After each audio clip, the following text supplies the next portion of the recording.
Power star ఇప్పుడు social మీడియాలో ఈ పదమే ట్రెండ్ అవుతోంది. పవర్ స్టార్ అంటే AP deputy CM Pawan Kalyan అనుకుంటే పొరపాటే. పవర్ స్టార్ పేరిట తెచ్చిన విస్కీ బ్రాండ్ ఇప్పుడు ఈ బ్రాండే అధికార టీడీపీ విపక్ష వైసీపీ శ్రేణుల నెట్టింట యుద్ధానికి కారణమవుతోంది.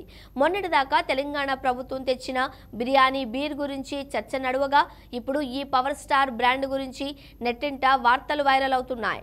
999 పవర్ స్టార్ సుపీరియర్ విస్కీ పేరుతో టీడీపీ కూటమి ప్రభుత్వం ఈ బ్రాండ్ విస్కీని అందుబాటులోకి తెచ్చింది అని వైసీపీ ఆరోపిస్తోంది.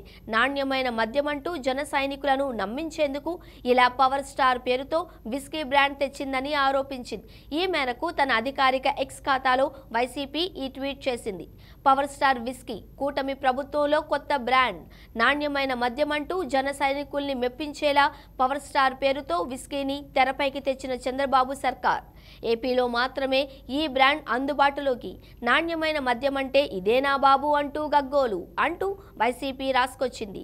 అయితే విపక్ష వైసీపీ ఆరోపణలకు టీడీపీ శ్రేణులు కూడా ఇదే రీతిలో కౌంటర్ ఇస్తున్నారు. పవర్ స్టార్ పేరుతో వైసీపీ పాలనలోనే ఈ బ్రాండ్ మద్యాన్ని మార్కెట్లోకి తీసుకొచ్చాయని టీడీపీ ఆరోపిస్తోంది.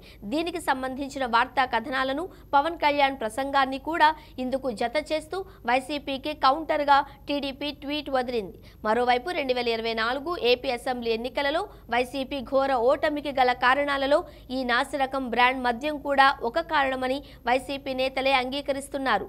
ఫేమస్ బ్రాండ్లను పక్కన పెట్టి వివిధ రకాల పేర్లతో మద్యం తీసుకురావడం, వైసీపీ అనుసరించిన మద్యం పాలన కూడా తమ ఓటమికి కారణమని చెబుతున్నారు.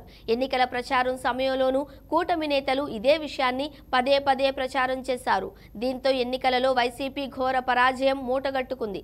అయితే అధికారంలోకి రాగానే చంద్రబాబు ప్రభుత్వం మందుబాబులను ఆకట్టుకునే దిశగా కింగ్ ఫిషర్ బ్రాండ్లను అందుబాటులోకి తెచ్చింది. అయితే ఇప్పుడు పవర్ స్టార్ పేరుతో మద్యం బ్రాండ్ తెచ్చారంటూ వైసీపీ ఆరోపిస్తుండగా టీడీపీ ఆ ఆరోపణలను తిప్పికొడుతోంది.